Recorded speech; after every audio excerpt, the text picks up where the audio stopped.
আমরা যখন পরিবেশের মামলা করতাম দাঁড়াতাম, বড় বড় ভূমিদস্যুর বিরুদ্ধে দাঁড়াতাম, জ্বালানি কোম্পানির বিরুদ্ধে দাঁড়াতাম। আবার অনেক সময় গ্রামের লোকে পানি পাচ্ছে না, কোম্পানিগুলোর পানি তোলার কারণে সে সমস্ত মামলা নিয়ে দাঁড়াতাম। এই ন্যস্ত স্বার্থ গোষ্ঠীর বিরুদ্ধে খুব কম সিনিয়রই আমাদের হয়ে আমাদের মামলাগুলো করে দিতেন।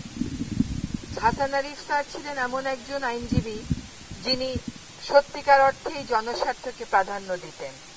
আমি পরিবেশ আইনজীবী হিসাবে ওনার চেম্বারে গেছি, ঘন্টার পর ঘন্টা বসে থেকেছি, ডিকটেশন নিয়েছি। স্যার ঘন্টার পর ঘন্টা বসে থেকেছেন আমাদের মামলাগুলো করে দেওয়ার জন্য। যখন উনি অ্যাটর্নি জেনারেল ছিলেন, এক বড় ভূমিদস্যুর বিরুদ্ধে মামলা করতে স্যারের কাছে গেলাম, গিয়ে বললাম, স্যার আমাদের রাষ্ট্রের সাহায্য দরকার। উনি বললেন, তুমি তো রাষ্ট্রের আইন বাস্তবায়নের কাজই করছো, তুমি নিশ্চয়ই আমার সমর্থন পাবে। এবং আমি তার সমর্থন পেয়েছিলাম। আমি আসলে একজন আইনজীবী হিসাবে উনার চলে যাওয়াটা কে একটা বড় শূন্যতা হিসাবে দেখছি। এইরকম অভিভাবক সুলভ আইনজীবী, এত প্রাজ্ঞ আইনজীবী, এমন ভদ্র সজ্জন অমায়িক আইনজীবী আমরা সত্যিকার অর্থেই উনার রিপ্লেসমেন্ট হবে বলে আইনজীবীরা মনে করি না। যদি আসি উপদেষ্টা হিসাবে উনার সাথে কাজের অভিজ্ঞতা, দেশ বদলানোর যে স্বপ্ন আমরা দেখি, সেখানে যেমন তারুণ্য দরকার, শক্তি দরকার, সেখানে তেমন অভিজ্ঞতাও দরকার। স্যারের মতন নেতৃত্বের আসনে আসীন মানুষদের ফাইল পড়ে জানতে হয় না বাস্তবতা কি, ওনারা জানেন বাস্তবতা কি। বহু ইতিহাসের সাক্ষী ওনারা, বহু অন্যায়ের বিরুদ্ধে ওনারা লড়াই করেছেন। আমরা মনে করি যে উপদেষ্টা পরিষদে অভিজ্ঞতা, মেধা, শক্তি, প্রাণ শক্তির যে একটা সমন্বয় আছে, সেখানে একটা বড় ঘাটতি হবে স্যারের এই প্রস্থানে।